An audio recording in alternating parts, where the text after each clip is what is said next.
Hello and welcome to the inaugural The Tunnel podcast.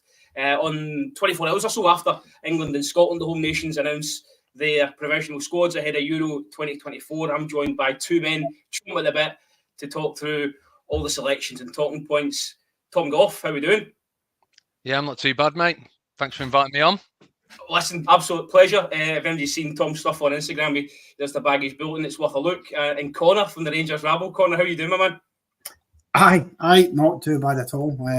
Fresh from a Scottish football show there on the Rabble. But no, absolute pleasure to be joining you on your inaugural podcast. The maiden voyage, here we go. As I say, just 24 hours or so ago, both Scotland and England have named their provisional squads for Euro 2024. We'll start with England. Obviously, they named theirs on Monday. Gareth Southgate going for a 33-man squad there, bigger and better as always from England. But certainly, we'll come to you, Tom, first. You being the Englishman amongst us. You know, any real surprise inclusions there just off the bat? I think so, definitely, yeah. I was pleasantly surprised, to be honest with you.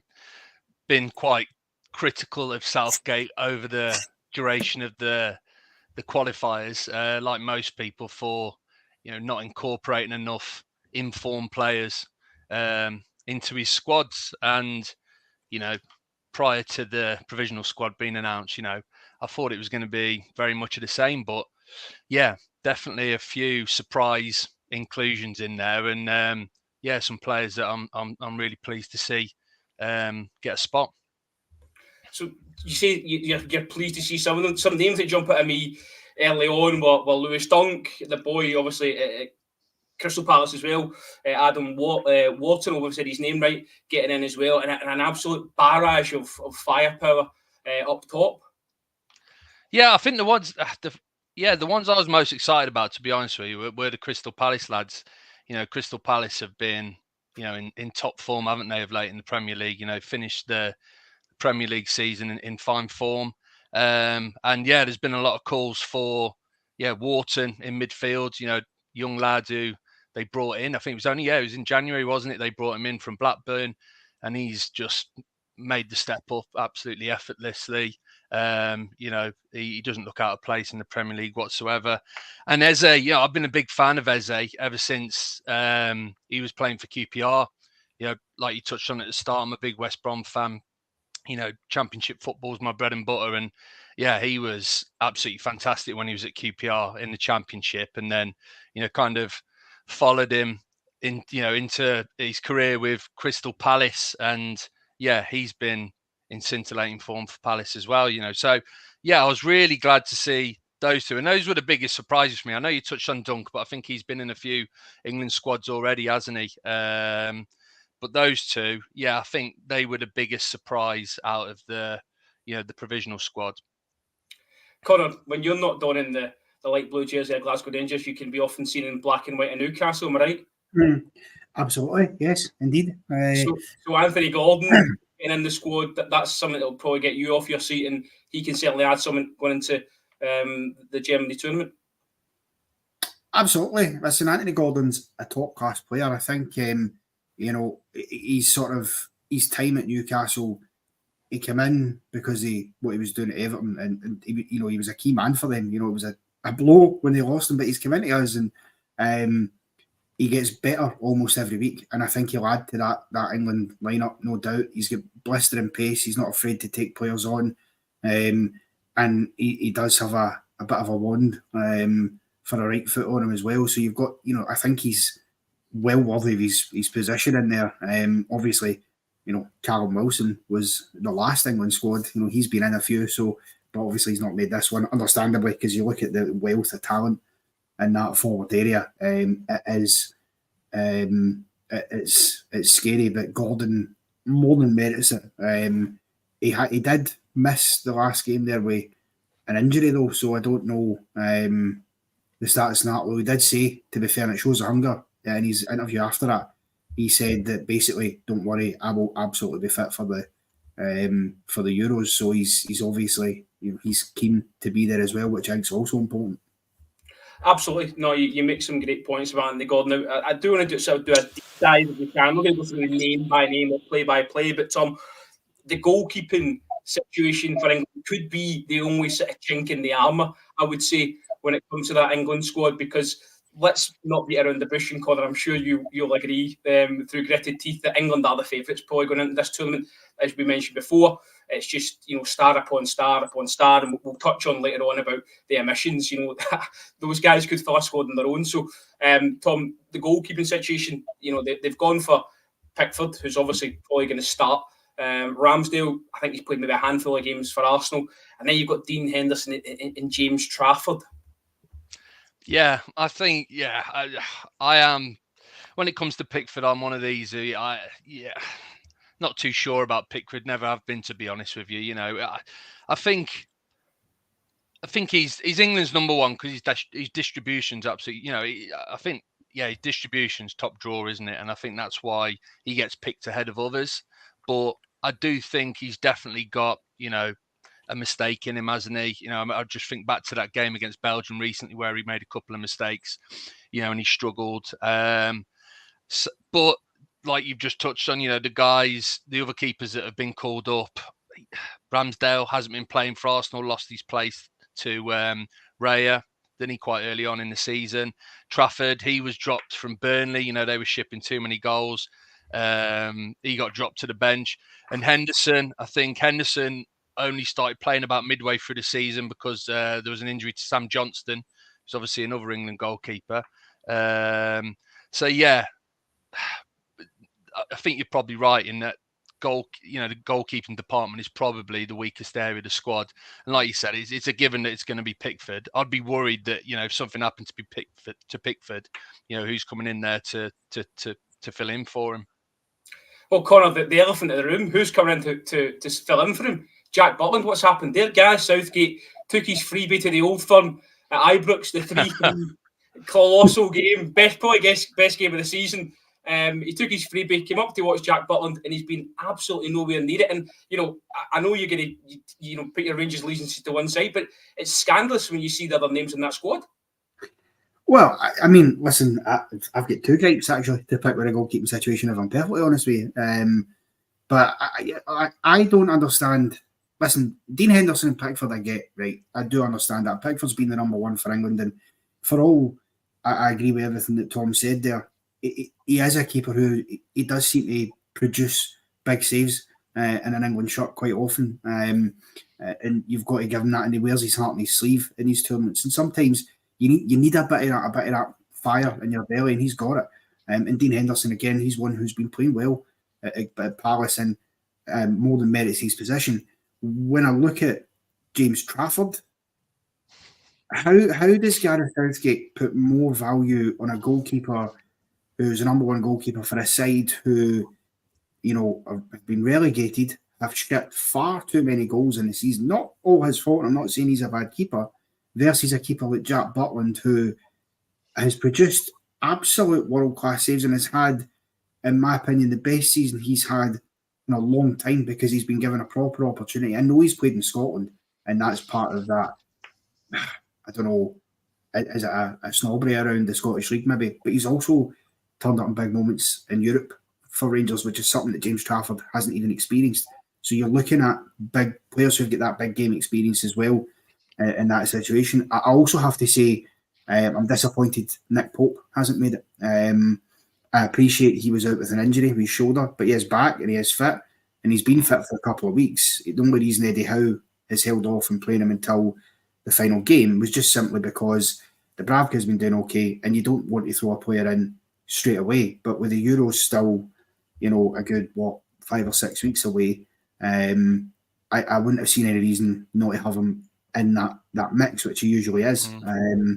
So I do think, for me, he'd have been taking out Ramsdale and Trafford and putting in Pope and Butland, I think would have been a fair shout. I agree with all that. I think you're absolutely spot on. I think with Pope, obviously he's been out for a long time, hasn't he? So, I think that's obviously been playing on Southgate's mind. But I also think with Pope, his distribution isn't great. And I think distribution is such a key thing with with Southgate and, with England. And I think that's why Pickford gets a nod. I think Pope overall has got more qualities and strengths than Pickford. But I just think, that ability Pickford has on the ball is what gets him ahead of others. But you make a great point about Butland. Do you know what? I'll be honest, I completely forgot about him. But when I have watched, some SPL and watched the Old Firm games and just been reading reports on football websites, etc. Butland's just been getting fantastic praise. Really kind of turned his career around, hasn't he? He's been doing fantastic for you guys. So, yeah, you made great. But I think, I'll be honest, I think the thing with Trafford, I think Trafford will be cut from the squad. And I think it's more of just an inclusion kind of thing, get him involved with the first team, prior to a big tournament, just to give him a bit of a feel and stuff. But I don't think there's any chance of Trafford being included in the 26. But yeah, it is an odd one, definitely. Well, he does. Just to quickly ask a question back to you, Tom, because obviously, I'm not English and maybe it's something I'm missing, but he does have a knack, Gareth Southgate, I feel, sometimes of putting strange picks in there. Because I remember the last international break with the friendlies, and again, we were all disappointed Butland didn't make it, but he threw in Sam Johnston into the squad, who obviously has been Dean Henderson's number 2 for the team, who's not even been playing. I mean, is that a... I think you got it spot on in that there's a definitely a snobbery there from Southgate. I think there always has been, not just like I touched on. I'm a big West Brom fan, watch a lot of Championship football, and I think there's been players in the Championship that have been, standout and deserved of. I'm not, maybe not getting a first team start, but maybe getting included in the squad, but they don't stand a chance just purely for the fact that they play football in the Championship. And I think that probably the same applies, for any English players, playing in the SPL.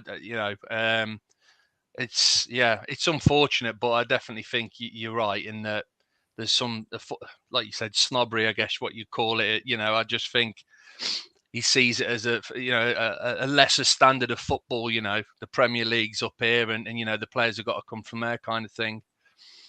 Well, you look at last night, this friendly in Australia, Newcastle took on Spurs in Melbourne. Nick Pope started that game, Connor, so he's definitely off your Christmas card list, Gareth Southgate.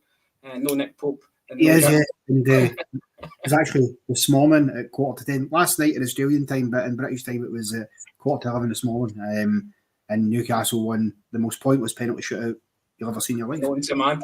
They go on about players being tired and they're shooting them off to the other end of the nation, the other end of the globe to play these friendlies. Anyway, that's probably another pod in itself. Yeah. Just in terms of the England squad, it's full of youth, but in many ways, these youthful players seem to have a wealth of experience already in the game. Even looking at Kobe Mainu, Man United fans would probably consider him a first pick nowadays. You've got Curtis Jones, who's playing week in, week out, more often than not for Liverpool. I think Kwanzaa's come in. He's played quite a few games for Liverpool as well. Then you look at the likes of Jude Bellingham. Where do we start with this guy? He's arguably the most complete player on the planet, Tom. Yeah, you're spot on, mate. But it's like you said, I don't think that the players in there, like you said, they've got so much Premiership experience. They've got experience playing in, European football as well. They've played plenty of international football also. Age doesn't really mean much, I don't think. And you're right. There's not many kind of senior guys in there, and maybe that's kind of, I don't know, maybe a negative, I guess. We haven't got too many kind of senior heads in there with the experience, the know-how, what it takes, these tournaments, the mentality, etc., etc. Maybe that's, you can look at that as a bit of a negative, but yeah, the amount of kind of young talent, English talent available to Southgate, it's just kind of ridiculous, really, isn't it? What he's got available to him to pick from. And how does he fit it all in? How does he get it on? Because you heard him talking, when the squad was announced, Connor, that, does he play Phil Foden off the left? Does he play Anthony Gordon off the left, and he was sort of saying, well, actually, it's not about where these players start, it's where they end up. He's all for these players sort of drifting. He touched on Jude Bellingham for Real Madrid, sort of playing the 10 and then drifting out, tracking on the left wing. So he's got a real headache, and such as a nice headache. Don't get me wrong, but it's a tricky sort of trying to get this jigsaw together. Yeah, I think so, mate. The forwards, I'm just looking here, I've written down a few notes and stuff. The forwards that he's got available to him is just absolutely ridiculous, isn't it? Like you said, Foden, Gordon, Grealish, Kane, Palmer, Saka, Maddison, Watkins, Bowen, Eze, a couple of those guys are obviously going to get cut from the provisional to the 26. But yeah, it's and the thing is, I think with this squad as well, I think I think in the past you could probably have a good guess as to what Southgate's starting 11 is going to be, but I don't know. I think like I said at the start, it's really surprised me some of the inclusions in this squad. Some of the guys that have been left out, which I'm guessing we'll touch on later on in the video. I do think it's got the England fans excited as to who he's potentially thinking of starting in that first game. You heard it here first. Tom is excited about the Euros already. He's caught the fever. He's gripped by a Southgate selection. Connor, I think you tripped out there. You glitched. I'm used to that face. You done the old serial killer pose for a bit, but we've got you back. Delighted. So yeah, we're going to move on to the omissions because there are some glaring ones. I think the one that's getting all the press is Marcus Rashford. He's been left out, and I mean, I'm hat on my sleeve, clear about my accent. I'm not an England supporter, but it wouldn't bother me to see Marcus Rashford left out for all the good work he's done off the field. I think he's probably had one good season that I can say from memory. In a Man United shirt, he's had a really poor year this year. I think even he'd agree by his standards. But he was left out, and I think Gareth Southgate was really honest and just sort of said, look, there's been better players in his position this season, and more none so than Cole Palmer. Oh yeah, well, I just touch on the Rashford omission. Look, when the news broke that he wasn't included, straight away I was like, well, that's the right call. That is, like you said, he's not had a good season, has he, with Manchester United in comparison to some of the previous seasons he's had. And there's been a lot of kind of talk in the press, hasn't there, off-field stuff going on. So yeah, I was like, that's the right call. But then I saw something on Twitter today, and it was basically showing Rashford's season stats in comparison to Jack Grealish, and Rashford has actually produced more goals, assists this season than Jack Grealish, but no one is really kind of saying, should Jack Grealish have been called up to the England squad and discussing it and debating it, etc. Obviously, everyone's kind of been giving their opinion on Rashford not being included. And I thought that was quite interesting. It made me think twice about it, to be honest with you, because, yeah, Rashford definitely hasn't had the best season. He hasn't been playing anywhere near to the best of his capabilities. But, yeah, I think that Grealish inclusion has gone under the radar a bit because he hasn't played consistently for City, has he? And I can't remember what the numbers were now, but they weren't very impressive. They were really mediocre in terms of the amount of goals and assists he scored. So it just made me think twice a little bit about it, and then also about some of the other kind of omissions, the likes of Sancho, who, obviously first half of the season, United, the bust up. We all know what happened, fell out with Ten Hag and all the rest of it. But then second half of the season, he's gone to Dortmund and just kind of reignited his career back at Dortmund. He's obviously played there previously, had a great time when he was in Germany prior, and got them to a Champions League final. He's been absolutely scintillating. So, yeah, that it just got me thinking a little bit that, yeah, I think the couple of the omissions, and when you can compare them to a couple of the guys who have been included in the provisional, there's definitely a few talking points in there, I think. Connor, I'll come to you on this one as a fan of an opposing nation. You're lining up against England tomorrow. Who would you rather see coming at you? Sancho, Rashford, or Jack Grealish? Oh dear. To be honest, Jack Grealish probably. Yep. I totally Why? Well, I totally agree with what Tom said. I think he's had a fairly poor season by the standards of what Man City have just done this season. In terms of they've won a 4th Premier League title in a row, potentially on for a double. I certainly hope they do win the double because, that gets Newcastle into Europe, but that's a separate issue. But for me, he's been very quiet on that front for them. He's not really, compared to what he was doing last season where he was really good, I feel like he's just fell away this season. And it tells because Pep hasn't really been playing him or starting him as often as he had been. And it's clear that there's something not clicked for him there. I think, whereas when you look at Rashford, again, I can see why he's been left out. And certainly I can't have any complaints with it because, again, he's not been really doing the business on the pitch for too long now. And I think he's obviously not helped himself with some of his social media antics as well. And, I just feel as if both of them shouldn't be there. For me, it would be Sancho all day long. I think that, as Tom said, there's others you can make a case for. I think if you're going to put Jack Grealish in there, I don't see why you couldn't have made a case for Harvey Barnes, for example, because he's had a fairly decent season. He picked up an injury early on, which kept him out for a while, but since he's came back, he's been huge for Newcastle in terms of us being able to get into any kind of position to be in Europe in the first place. And certainly he's contributed more than what Grealish has done. So, for me, I wouldn't have Grealish or Rashford in my squad. Harvey Barnes clearly saving himself for Scotland's World Cup campaign after this Euros for sure.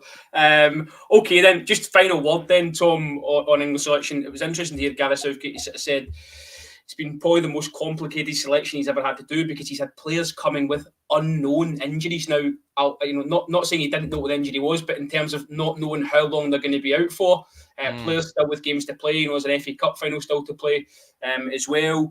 He said he was asked about Luke Shaw. Luke Shaw's in after an injury. And he said, just to quote, he's in, but it's going to be a long shot.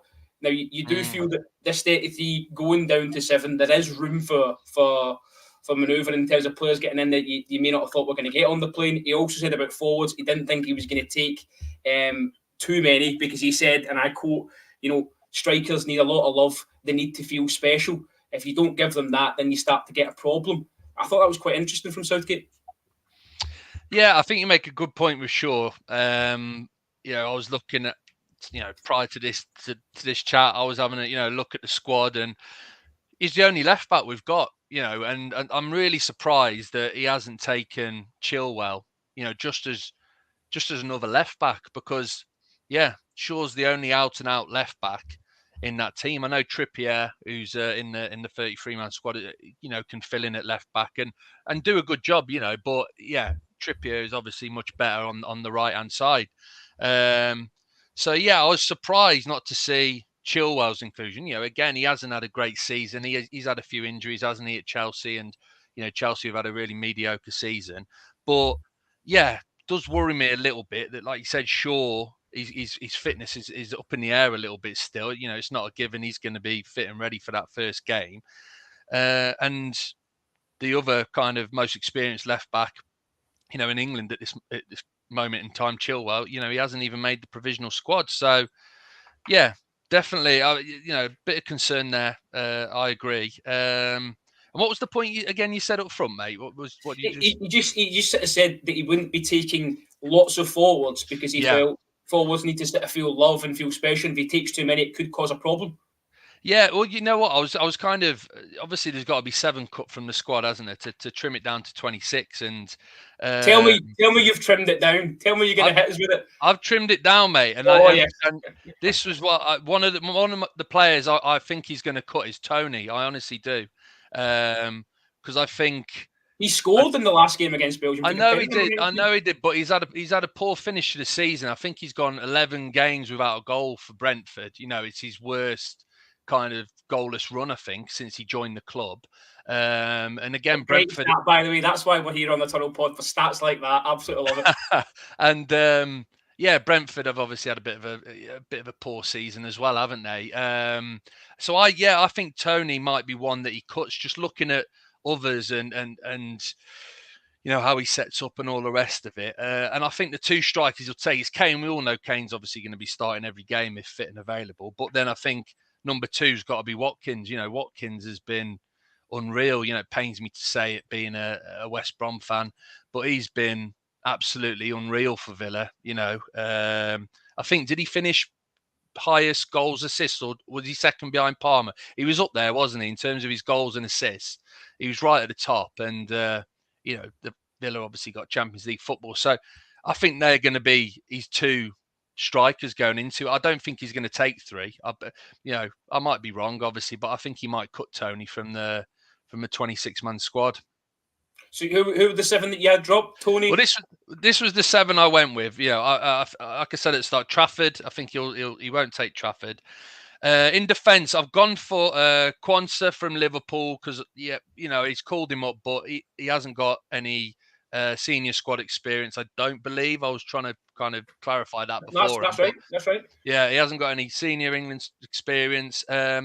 I've gone for Dunk as well. You know, I know he's had a few caps, hasn't he? And he's played a few games, but he was really poor in the last game I watched. And yeah, he's one where I just question his inclusion completely. I'm a bit unsure about it, to be honest with you, especially when you look at some of the younger centre backs who I think are better than him now at this moment in time. You know, so a little bit unsure about that one, though, whether, you know, Southgate's got a bit of a soft spot for him. And then I went for Wharton. I think it's really good that he's been included in the provisional squad. Yeah, fantastic season since he signed for Crystal Palace. Looks a real talent, you know, one for the future, 100%. But I just think the other midfielders in there have got more experience. And I think Mainu as well. He's had a few games, hasn't he, in an England shirt and looked really good. So I think he's definitely ahead of him at this moment in time. So I've gone for him to drop Wharton. And then I went with Bowen, Eze and Tony to be dropped from the forwards. Because if you look at who's left, Foden, Gordon, Grealish, Kane, Maddison, Palmer, Saka and Watkins, I just think, yeah, if he's going to trim any of the forwards, I think those three are probably the first on the list to go. So that was my 7. After all of that, Connor, he kept Jack Grealish in himself. I know. Listen, I kept Jack Grealish in because I know Southgate. He's a big fan. He loves him, doesn't he? He loves him, and yeah, I can understand as well why he's kept Grealish in, because when he's on it, he is fantastic. You know, again, it pains me to say it, being an ex-Villa player, but when Grealish is in the mood, you know, he can be a game changer, can't he? You know, in the last tournament, he wasn't starting many games, but I remember him coming off the bench, turning the game in our favour. You know, he draws the defenders onto him. You know, he's got that ability to beat and bring up. He hasn't had a great season for City, but, you know, if he just turns it on, he's a real threat. He's a real talent, isn't he? So, you know, I think Grealish will definitely be going. He'll be on the play, man, for sure. Is there just a question for you, Tom, any question marks over Kieran Trippier's inclusion? Now, listen, I love Trips, obviously, and as a Newcastle man, it's Trips now, is it, Connor? Trips. But it's undeniable that he's been in a sticky patch of form, you know, before his injury, which he's just came back from. A couple of really costly mistakes for us, and particularly the League Cup quarter-final at Stamford Bridge, you know, basically is the difference between us going through and not, and then comes back from his injury and again shows that he's still struggling a bit because he's at fault for Kobe Mainoo's goal because he doesn't step up. So is there maybe he's a quality player, but he's not in the greatest of form.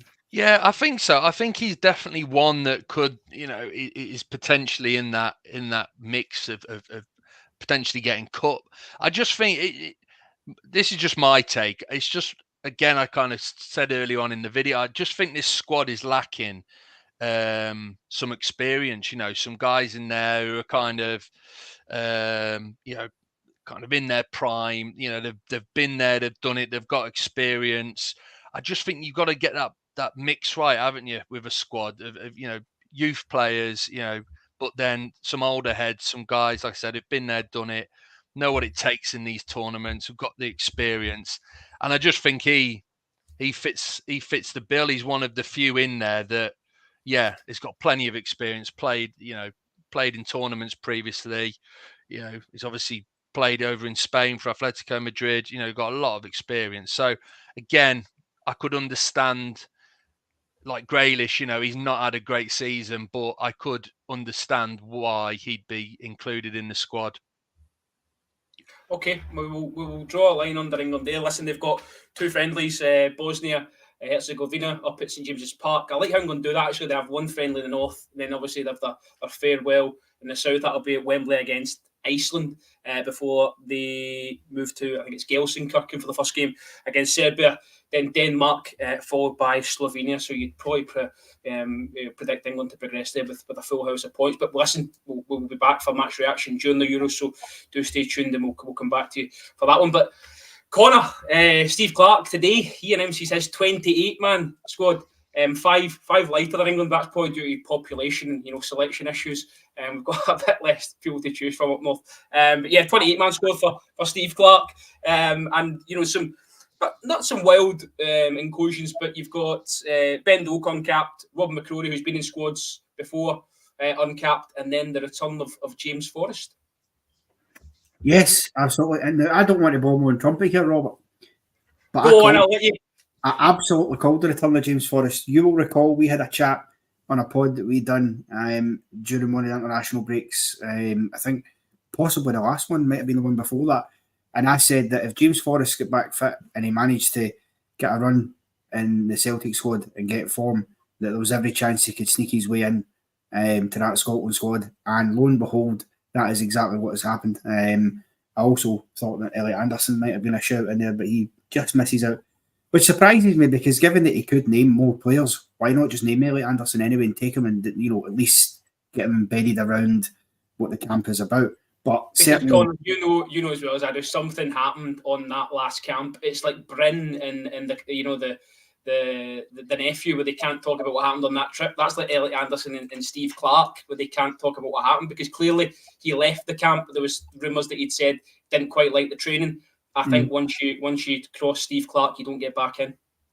Well, yeah, but sometimes, I get that, but I think as a manager, sometimes you've got to understand that your own personal beefs aside, if it's in the best interest of the squad to put your best players in there, he has to be an inclusion, because again, he's come into the Newcastle squad over the second half of the season since he's come back for his injury as well, and he's done quite well. So he'd have been a shout, but I think in terms of the squad we do have, like I say, Forrest thinks a great inclusion. He's been fantastic, much to my chagrin for the second half of the season, real key to getting Celtic over the line. Ben Doak is an interesting one for me, I must admit, because I've not seen an awful lot of him throughout this particular campaign. I know from his time at obviously Liverpool and things like that, but he seems like one that's thrown in there just to kind of get him that experience and make the numbers up. And a bit like Tom said with England squad, I think he's one that you'll see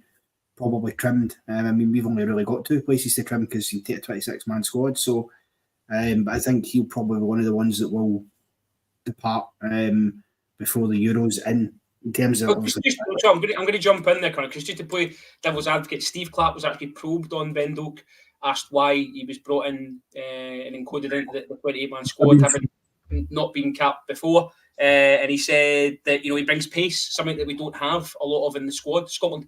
And he said that he brings something different, so he just wanted to have a look at him. Now, if you look at, I think he had an injury. Jurgen Klopp had sort of dipped him in and out, I think primarily in the Europa League, Europa League they were in this year, wasn't it? Not conference. He dipped him in and out a couple of games there. And I don't know if you've seen the clip of the goal he scores for, I don't know if it's the 21s or the 19s for Scotland, but he scores against Spain. It's a wonderful solo effort.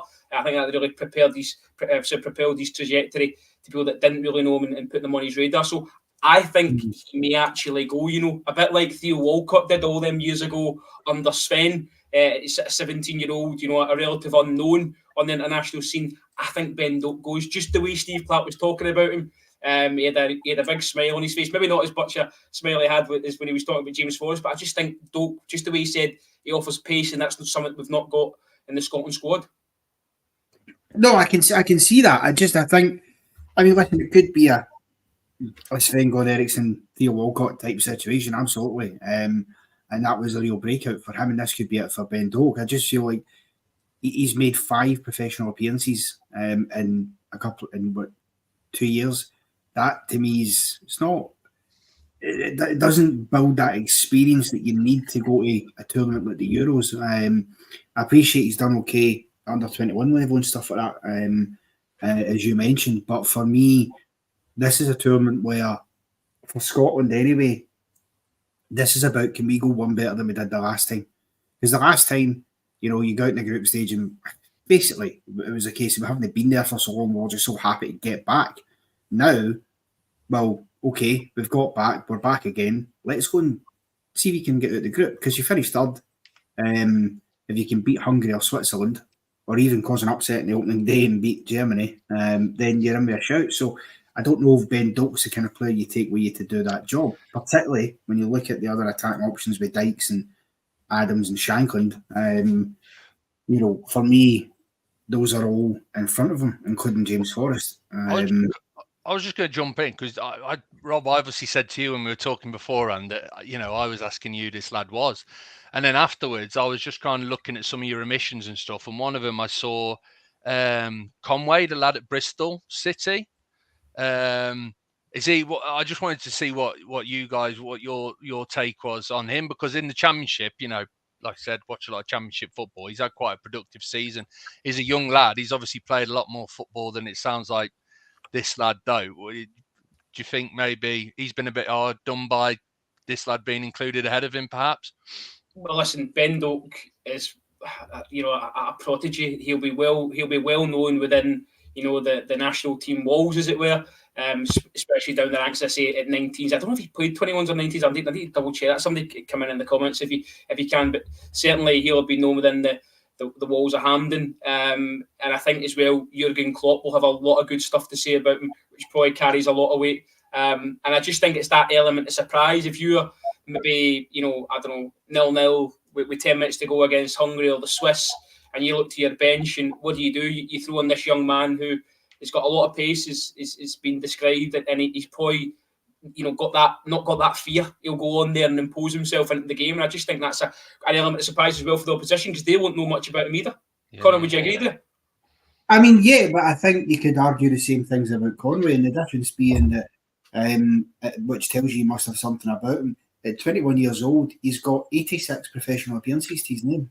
That's impressive for a 21-year-old, albeit, some of them have been on loan at lower sort of clubs, but the bulk have been for Bristol City, who are a second-tier team more often than not in England. And to me, if you can hack it in the Championship for a club like Bristol City, then you're well worth giving a punt to, because we've done it with Jacob Brown, for example, when he was at Stoke. And I mean, that didn't work out. I'm not using that as an example of how greening that was, but what I'm saying is we've taken that chance before. So it certainly would have been different. It would have been nice to see him maybe take the chance on him. But then again, I suppose there's the other question where Conway is concerned, is he was born in England. He's made appearances for under 21s for Scotland, but that doesn't necessarily mean that he wants to play for us at the full international level. Who knows? Maybe that's played a factor in the thinking of Steve Clarke. Maybe he's just not ready to make that decision yet. But look, let's see what Doak does if he gets his opportunity. Well, so sticking with Bristol City then, because obviously Ross McCrory gets picked. Now, I've got to say, if I'm Ross McCrory and I watched Steve Clarke's presser yesterday, I'm not going to be overawed with enthusiasm. When asked why he picked McCrory, he just sort of alluded to the injuries to Patterson and Hickey, and if you saw Scotland's qualifying campaign, those two were stalwarts. They were imperative in terms of the system, both playing at a really high level for their clubs. I think Hickey probably if fit would edge it over Patterson for me if I was picking the team tomorrow. But when I asked him about McCrory, he just said it was due to injuries that he had to come in, and he wasn't really over enthused when he was talking about different players, Connor, aren't they? McCrory's not one to be getting up and down and whipping balls into the box. Not from memory when I saw him at Rangers, unless he's changed his game massively. I know he had a really bad injury when he went down to Bristol. He's managed to get himself back in the side, but for me, especially at Aberdeen, he's really played more central. He's a bit more dogged. Yeah, well, that's the interesting thing, because McCrory, throughout his time up here, was certainly utilised more as a sort of central defensive midfielder than an actual fullback or anything. So it'll be interesting to see how that role adapts to him. I think obviously he does have possession qualities. I think his time at Aberdeen, listen, he's got his move to Bristol City off the back of playing well for Aberdeen, and God knows if you're going to attract teams for the Championship down south, when you're playing at clubs like Aberdeen, you do need to stand out and be playing well for them to take note. So he's obviously proven that, and I think he certainly is somebody who, over the piece, I'd say deserves a call up at some point. He deserves a cap under his belt, because we've seen it before, Robert. We've had a lot of decent players who've never been capped for Scotland or who haven't been given opportunities when they should have. I mean, I don't like saying it because he was a Celtic player, but you look at somebody like Mark Wilson, for example, he probably should have at some point donned the dark blue jersey, but it never quite manifested itself. So I think it's always good to see players like that get the opportunity.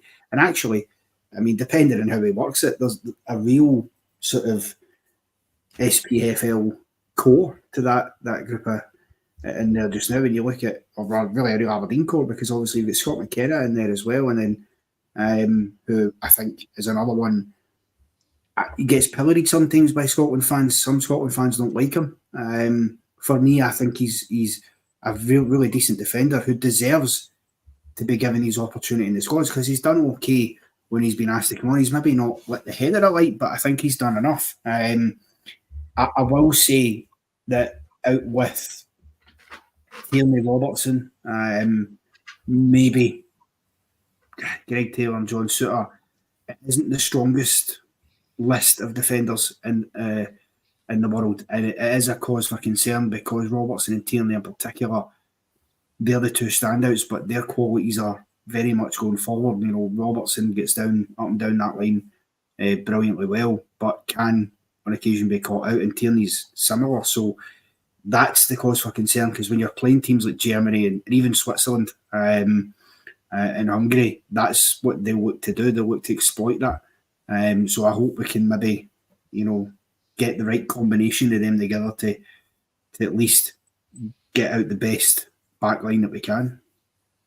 I'll just sort of correct you there. Mark Wilson got one cap, so we got one. You can delight in that. You can rest easy tonight. You got one cap against in a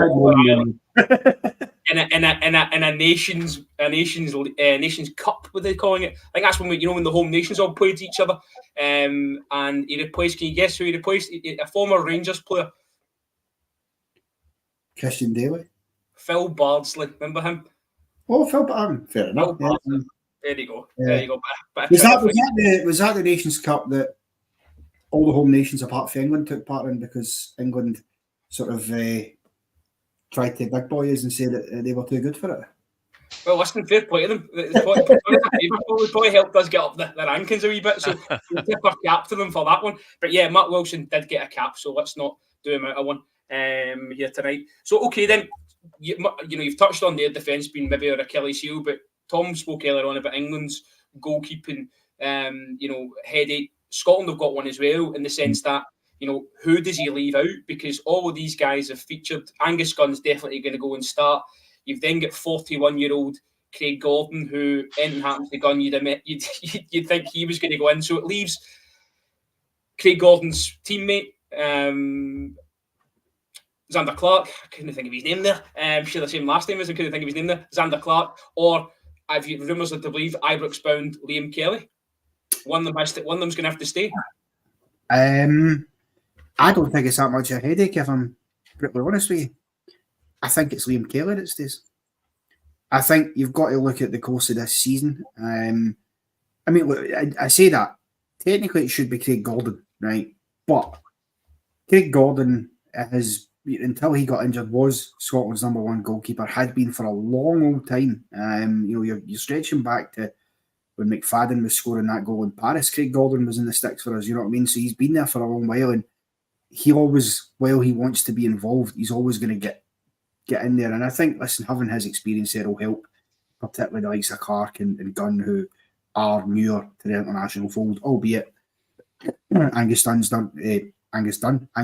has done okay in the games that he's come in. But you could drop Gordon, but for me, it's Liam Kelly that would be left behind because his form this season's been erratic. It's not been his best season. It's not been his worst, but he's not been great either. And I think, on that basis, Xander Clark's been too good this season for Hearts. You couldn't justifiably take him out of the squad. You just couldn't.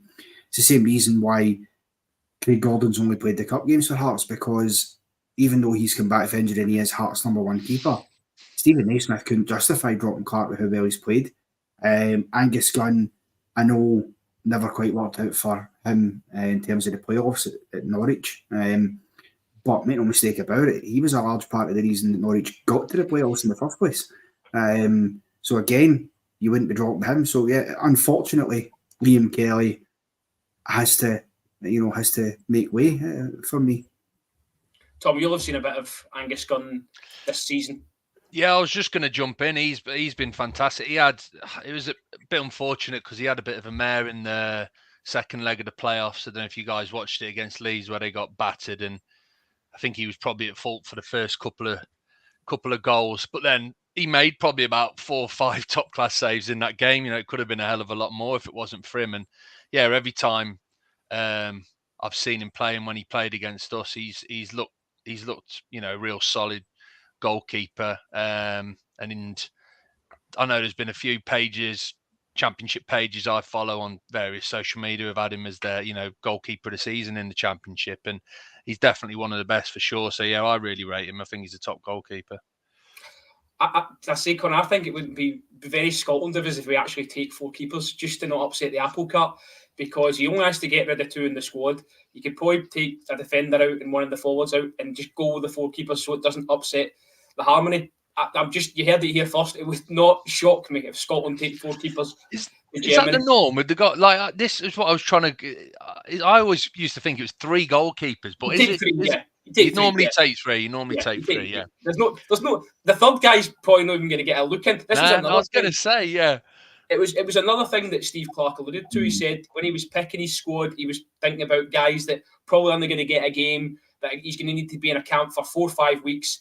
And he said trying to get that balance was probably the hardest part of his selection. So there's a lot more that comes into it than just he's good. I suppose you've got to pick personalities, etc. But Connor, delighted. End of the season, Scott McTominay, we all thought he was going to be out. Was he going to be in? He seems to have been put in a cryogenic chamber and he's made it. He's going to be on the plane. He was like our Mbappe during the qualifying. He was scoring goal after goal. He just seems to be thriving in his role for Scotland. Steve Clarke trusted him, and I think he's played in a plethora of positions for Scotland, and just seems to be thriving in this midfield role. He absolutely is, and I think again he's somebody who I really like Scott McTominay. He's a great player. I think Manchester United fans are, for some reason, seem to hate the guy, and I just don't get it, because he's pulled their chestnuts out the fire a few times this season, when he's cropped up the late goals and stuff like that, and rightly so, because he's a good player. And obviously for us, he was doing the business during the qualifying campaign, went on that goal scoring rampage where he couldn't stop scoring for us, and also the goals against Spain. And so we're glad to have him there. I think that midfield position is exactly where he loves to play. And I think what was happening before that, where he was getting criticised in a Scotland jersey, he was getting played in a back 3 at times for us, and that's just not where Scott McTominay should be playing. It's the wrong use of him. So Stevie Clarke's getting that one spot on, and I would expect that Scott McTominay will be a surefire starter in pretty much all these games that we're going to play, however many games we get at the Euros, that is, without doubt. And he's got great company in there alongside him. I mean, for me, my starting midfield, just to throw it to you, would be McTominay, McGregor, McGinn, Gilmore. That would be it for me. I think that what you get there is proper pace, the ability to finish. McGregor is a great hold-up defender as well and knows how to pick out a pass, and so does John McGinn on his backside, always doing the business as well. So for me, that would be my starting midfield all day long. I think we are blessed with a lot of talent in the middle of the park. It has to be said, it's probably our strongest area. You look at, Billy Gilmore, I know I'm probably biased here, but I think he's the only player in our squad that could play in any team in the world. I genuinely believe that. I think he's got that ability. He's got that class. Unfortunate what happened to him at Chelsea, and he's also gone to Brighton, and he's refound his feet. So certainly the part that excites me. Just in terms of the forward line, couple of the guys have maybe gone off the boil. Certainly Lyndon Dykes, I think he was instrumental, as you say, in coming through the campaign, and he does a really good job for Scotland. But in terms of getting the goals, which you want your striker to do, he's been, they've been somewhat cut full short over the last sort of 6 to 8 months. You look at Lawrence Shankland, who has been in fine fettle in a club jersey, but doesn't really get afforded the chance. He was given that over in Holland, and we know how that ended up. We've then come back and played Northern Ireland. Again, not got the result. So Scotland are maybe going into the tournament not in the best vein of form. I think Steve Clarke said, he's had the results in March and then all these injuries hanging over him. It's not been the best at times before naming the squad earlier on today. But we've got Gibraltar away, and then Finland is the big swan song at Hampden before we shoot off. You've got to think they've got to win those 2 games and win them handsomely and play well to go into this in a good frame of mind. I mean, yeah, look, it's been a disappointing period for Scotland. There's no getting away with it. It's 8 games without a win. It's the longest run we've been on without a win since the mid-90s. Another great start. Love that. Under Craig Brown's tenure. But, we still went to a tournament in 98 and gave a decent account. I think, there's been reasons. You've got to look at the fact that, look at the teams who've played in that time as a factor. Out with Northern Ireland, these haven't been easy games. You've been talking Spain, France, England. I mean, these are top teams. And albeit, when you're playing England, of course, the old enemy and stuff, and sometimes things can happen, but you've got to take that as a factor, albeit we're playing a top team to open the Euros, so we're going to have to get up for it. But certainly the Northern Ireland one, that's the one that really, that's a sore one, because you're at home. Northern Ireland are not really that great right now. They're quite a young team as well, under Michael O'Neill, and I just think, that kind of that took a wee bit away from us. But having said that, as you say there, getting a couple of games against Gibraltar and Finland getting into it should get us a nice wee taster in that confidence back, particularly Gibraltar, because no respect to them, you should be looking at getting a few goals against them and getting people's confidence up. So if Shankland goes into that and gets 2 or 3, you'd be delighted. So for me, that's what you've got to look at. And then, I mean, you don't get a bigger occasion than opening up the whole tournament against the host nation. I mean, that is going to be a spectacular occasion for everybody involved. And listen, the chips will fall where they will, where that one's concerned. But you never know. There's always a chance. And I think if we get it right, well, let's see what happens. I'll just jump in. I was going to ask you boys about that friendly against Gibraltar, because I was just doing a little bit of research before, and who you guys were playing. Do you think I didn't realise you'd obviously not won in, what did you say, 8 games? Was it 8? Yeah. So I can understand it a little bit more now. But do you think maybe that's a big enough kind of test for you, going into a major tournament? I can Finland, that's, I can understand Finland, but when I saw you playing Gibraltar, I was thinking, I don't know. That was what do you learn from that? That's kind of my take, was that, all right, you might get a few guys, run riot and score a few goals and build a bit of confidence, but you're not going to get challenged whatsoever, and you're going into a tournament and you're going to be, again, this is no offense to Scotland, but you're going to be playing teams of probably a higher caliber than yourselves, and you're taking on Gibraltar, as a kind of pre-tournament friendly. I just found that a little bit odd when I saw that earlier. Listen, I wholeheartedly agree. I think it's maybe an opportunity for Ben Doak and Ross McCrory to get their first cap, because if they don't, they're going to be asking themselves why. But in terms of, you say, it's a lose-lose for me, because you win the game, no one's going to be patting you in the back, and if you lose the game, heaven forbid, Connor. Well, exactly. And listen, if you lose the game, let's just hatch abandoned, flight's been cancelled, we can't get Germany. Just burn the passports right there and then, so we can't make the flight. Arsene Wenger's been cooking his lasagna like he did for Spurs in 2004 or whatever, you know. I mean, I think, you know, you can't lose that game. And listen, I don't know, it depends when they arrange these fixtures, because I don't know how far in advance they do it. Because, to be fair, they can't be accused of just organising easy games, because, like I say, up until Northern Ireland, every game we'd played was teams within the top 10 in the world. So, you know, tricky ties. And I think maybe the thinking's been, okay, we've got all these hard games here. There's a chance we could lose them. I'm not saying they'll have said we will lose them, but they might have priced it into their thinking and thought, right, let's get a sort of a confidence builder game in there, a sort of a gimme as much as you can get, and go, let's go and play at Gibraltar. Be good for them.